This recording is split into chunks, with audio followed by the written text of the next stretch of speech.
In this video, I want to address a comment that was made to me about the BBC and the TV license. You believe that the BBC TV license should be scrapped or looked at again, subscribe to the channel, and particularly let me know what you think. Now, I always go on the assumption that pretty much everyone here is like-minded, and sometimes I'm reminded by people that maybe that's not the case. Now, I assume that when I do a video on the TV license and everybody watches it and comments, that you all feel pretty much the same. You want it scrapped. You know my opinion. I've made it very clear. I would want to get rid of it, to be quite honest, and replace it with some kind of subscription service. Now, in YouTube, when people's comments disappear, sometimes YouTube does that itself, and I have no control over it. And other times, YouTube moves that comment to another area called held for review. And every now and again, innocent comments end up in there from people that don't mean any harm, and they have a valid point or a valid opinion to put across. So I check it every now and again to make sure nothing slipped through the net. I came across this. Andy, you're highly presumptuous to suggest that subscribers to your podcasts don't want to pay for the TV licensing fee. I'll take that on the chin. I used to wince at paying the TV license fee, especially as I was watching less and less terrestrial TV. But your recent debate has made me look at the services the BBC provides with the fee that includes a myriad of radio stations spanning worldwide, as well as BBC News, that I would suggest is the best news service in the world. Whatever its faults, it also occurs to me that major charity events like Children in Need and Comic Relief simply will not exist without the BBC, and that would decimate funding to some of the most worthwhile causes we have. In view of the foregoing, I've woken up to the real meaning of my license fee and reject the bigoted, selfish attitudes that I, like others, was falling into.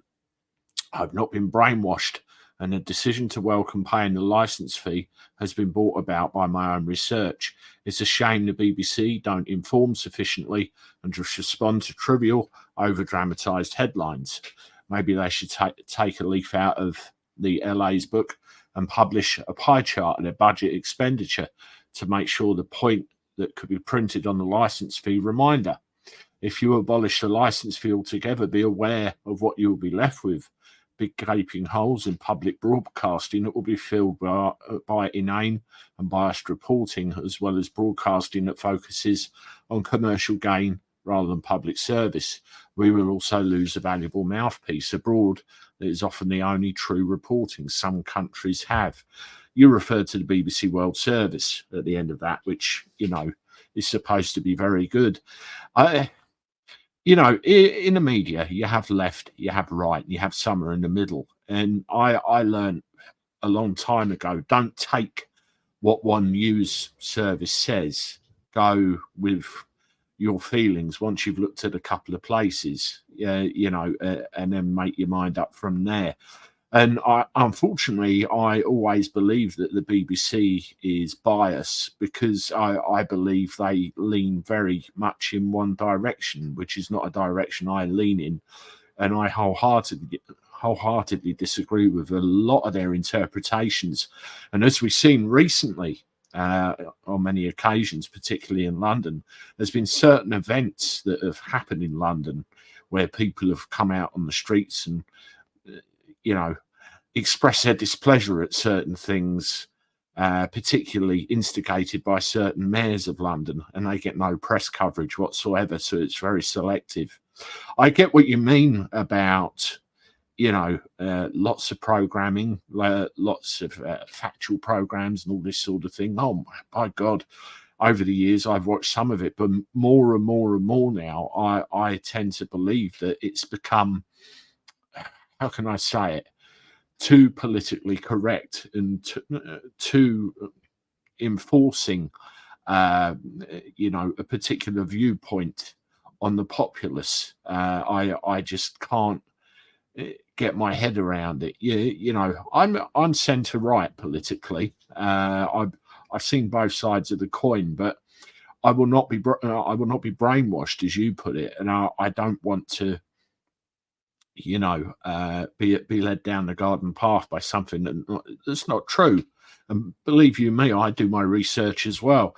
I mean, one comment here that you make about children in need and comic relief, charities which have been given a face by the BBC, that may be so, but those, like other charities, I'm very wary now.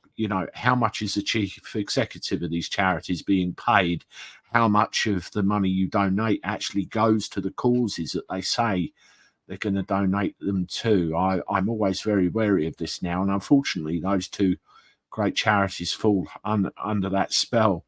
Now, all of this stuff that you have said, it's a very valid opinion and very valid points.